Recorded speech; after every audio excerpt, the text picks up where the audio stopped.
ప్రస్తుతం మనతో పాటు ప్రముఖ ఆధ్యాత్మికవేత్త, astrologer, professor doctor Mullapudi Satyanarayana Murthy గారు ఉన్నారు. గురువు గారితో మాట్లాడేద్దాం.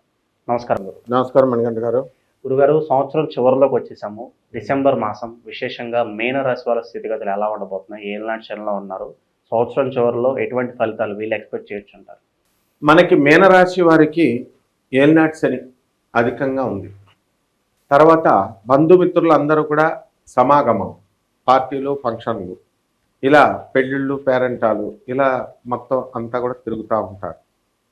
ఇక గవర్నమెంట్ వర్కులు చేసామండి, మరి అవన్నీ కూడా ఇంకా మాకు తిరిగి రాలేదండి అని బాధపడేటటువంటి వాళ్ళందరికీ కూడా రవి వృశ్చిక రాశిలోకి మరి 14వ తేదీ తర్వాత ఉన్న వరకు ఉంటాడు.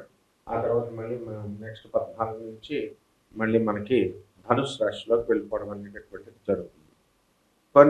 ఇలా మనం కనుక చూసుకున్నట్లయితే ఈ యొక్క రవి పరిస్థితి కూడా బాగుంది కాబట్టి మనకి చక్కగా ప్రభుత్వ సంబంధమైనటువంటి లావాదేవీలలో ఇబ్బందులు లేకుండా ముందుకు వెళ్ళడం అనేటటువంటిది జరుగుతాయి. బిల్స్ ఇవన్నీ కూడా పాస్ అవడానికి అవకాశాలు ఉన్నాయి.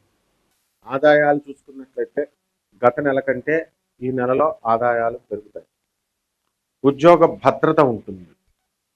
ఉద్యోగం ఉంటుందా, ఓడిపోతుందా, ఆర్టిఫిషియల్ ఇంటెలిజెన్స్ వచ్చిందండి, కొన్ని వేల మందికి ఉద్యోగాలు పోతున్నాయనేటటువంటి భయం బయట ఉన్నప్పటికీ అది వాస్తవం కూడా. కానీ ఈ కాంపిటీషన్లో కూడా, ఈ సిచ్యువేషన్లో కూడా మీనరాశి వారికి ఏ డోకా ఉండదు. ఒకటి. రెండవది, ఖర్చులు అధికంగా పెరగడం అనేటటువంటివి జరుగుతాయి.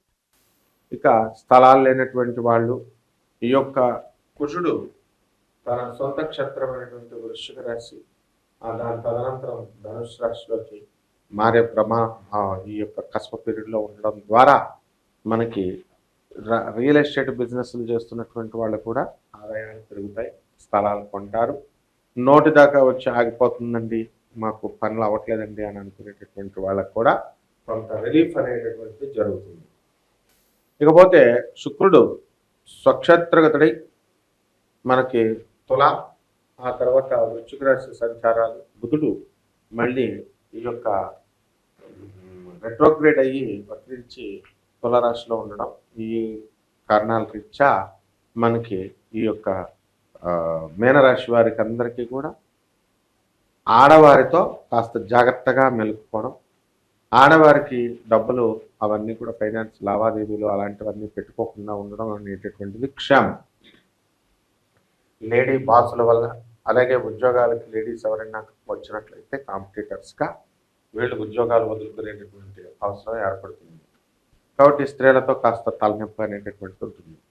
ఇకపోతే ఈ గురుడు కర్కాటక రాశిలో ఉన్నటువంటి గురుడు డిసెంబర్ 5 తర్వాత మిథున రాశిలోకి ప్రవేశించడం ద్వారా మనకి ఈ యొక్క శత్రుత్వం, ఈ పిల్లలతో శత్రుత్వం లేదా అనవసరమైనటువంటి ఖర్చు పిల్లల వల్ల, కాలేజీలు, స్కూల్స్ అధిక ఖర్చు లేకపోతే ఈ రకంగా ఉండడం అనేటటువంటిది జరుగుతుంది. కాబట్టి స్పెక్యులేషన్స్, ఫైనాన్షియల్ ఇన్స్టిట్యూషన్స్, చిట్ ఫండ్ల వ్యాపారాలు చేస్తున్నటువంటి వాళ్ళు చాలా లాస్ అవడానికి అవకాశాలు ఉంటాయి. కాబట్టి జాగ్రత్తగా ఆచితూచి వీళ్ళు చేసుకోవాల్సినటువంటి అవసరం ఉంది. నిరుద్యోగుల పరిస్థితి, నిరుద్యోగులకు ఉద్యోగాలు వచ్చే సమస్య లేదు వీళ్ళకి. ఎందుకని అంటే ఎటుకంటే టైం అది డిసెంబర్ నెల అంతా పార్టీలు ఎలా చేసుకుందామా, డిసెంబర్ 31 ప్లానింగ్లో ఉంటే ఈ ఉద్యోగాలు, కొత్త ఉద్యోగాలు ఇవన్నీ ఎవడేస్తాడు వీళ్ళకి. కాబట్టి ఉన్న ఉద్యోగాలే నిరుద్యోగులు, చిన్న చిన్న చిరుద్యోగాలు చేసేటటువంటి వాళ్ళు సంతృప్తి పడి నెక్స్ట్ అంతా కూడా నెక్స్ట్ ఇయర్లో చూసుకోవాలి. ఎందుకంటే గురుడు సహకరించట్లేదు అక్కడ ఉద్యోగానికి. కాబట్టి ఫారెన్ వెళ్ళాలి అని అనుకునేటటువంటి వాళ్ళంతా కూడా విదేశాలకి ప్రయత్నాలు చేసుకుంటున్నారు. అండ్ కొంతమందికి సక్సెస్ అయిన, మిగతా పెండింగ్ వాళ్ళు ఎవరైతే ఉన్నారో వాళ్ళు ఇప్పుడు వెళ్ళిపోవడానికి అవకాశాలు ఉన్నాయి. కౌన్సిలింగ్లు వీటికి అటెండ్ అవ్వాలి. ఉద్యోగాల పరిస్థితి లేనప్పటికీ కూడా కంపెనీస్ ఏవి కూడా డిసెంబర్లో ఓపెనింగ్స్ ఉండవు, అయినా సరే అటెండ్ అవుతూ ఉండడమే, కానీ రావు. కాబట్టి ఈ రకంగా విద్యార్థులు వీళ్ళంతా కూడా వాట్సాప్లో బిజీగా ఉంటారు. చదువులు చదవంటారా అంటే ప్రేమలు, వ్యవహారాలు, రొమాన్సులు. కాబట్టి ఇవి కాకుండా మళ్ళీ సిగరెట్లు, మందులు, ఇలాంటివన్నీ మత్తు పదార్థాలు. కాబట్టి వీటి రీత్యా అసలే డిసెంబర్ నెల.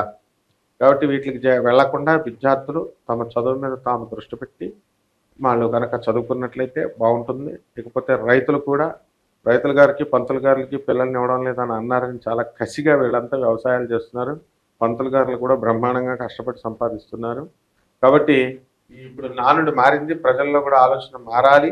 కేవలం సాఫ్ట్వేర్ ఉద్యోగాలకే పెళ్ళిళ్ళు మేము చేస్తాము, మిగతా వృత్తుల్లోకి మేము చేయము అనుకునేటటువంటి ధోరణితో ఉన్నటువంటి వాళ్ళందరూ కూడా ఇప్పుడు ఆర్టిఫిషియల్ ఇంటెలిజెన్స్ ద్వారా ఈ సాఫ్ట్వేర్ ఉద్యోగాలు పోతున్నప్పుడు మిగతా ఉద్యోగాలు బెస్ట్ అనేటటువంటి ఒక ఆలోచన అయితే వచ్చింది. కాబట్టి ఇది వివాహ వ్యవస్థలో కూడా పంతులు గారులకు బ్రహ్మాండంగా ఇవ్వచ్చు. అలాగే మంచి ఆదాయం ఉంది. అలాగే రైతులు కూడా పాపం మంచిగా బ్రహ్మాండంగా కష్టపడుతున్నారు. కాబట్టి ఈ యొక్క ఆర్మీ వాళ్ళకు కూడా లాంగ్ లీవులు ఇవి దొరకడం అనేటటువంటి జరిగినాయి. కాబట్టి ప్రజలంతా కూడా ఈ భక్తి అనేటటువంటిది కార్తీక మాసంతో స్వస్తి చెప్పేసి మార్గశీర్ష మాసంతో నమస్కారం పెట్టేసి ఇప్పుడంతా కూడా రొమాంటిక్ మూడ్లోకి వస్తారు. ఈ భక్తి వీడియోలు ఎవరో చూడడం అలాంటివి కాకుండా అంతా ఎంటర్టైన్మెంట్లు, ఎంజాయ్మెంట్లు, సినిమాలు, పార్కులు, రొమాన్స్లు, లావులు. December will be a very romantic year for all అన్నమాట, మీనరాశి వాళ్ళకి ముఖ్యంగా. భార్యాభర్తల మధ్య సంబంధాలు ఎలా ఉండబోతున్నాయి గురుగారు? భార్యాభర్తల మధ్య ఉన్నటువంటి సంబంధము ఏలినాటి శనిలో కాస్త ఎవర్షన్ అనేటటువంటిది వస్తుంది.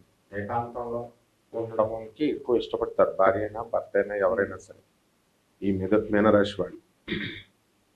భార్యాభర్తల సంబంధములో ఇంకా మెరుగుపరుచుకోవడం కోసం వీళ్ళు ఏం చేయాలా, పిక్నిక్లకి పార్టీలకి తిరుగుతూ ఉండాలి. గుళ్ళు గోపురాలు తిరుగుతుంటే వాళ్ళకి ఏమొస్తుంది, అందువలన అధిక ఖర్చు ఏం పర్వాలేదు. రేపు పొద్దున కేసులు వేసుకుని డైవర్స్ కోసం లక్షలు ఖర్చు పెట్టుకునే కంటే హోటళ్ళు, పార్కులు, సినిమాలు తిరిగి పారేయడం మంచిదే. కాబట్టి ఎట్టి పరిస్థితుల్లో ఆ పరిస్థితులు రాకుండా అండ్ వీళ్ళు కూడా ఓవర్ రొమాంటిక్ అయిపోవాలన్నమాట. వీళ్ళంతా ఎలాగో పిల్లల్ని ఎక్కువ కర్మని ఎలాగో మన చంద్రబాబు నాయుడు గారు చెప్తున్నారు, ఆ పనిలో ఉంటే ఈ గొడవలు ఇవన్నీ ఉండవు అన్నమాట.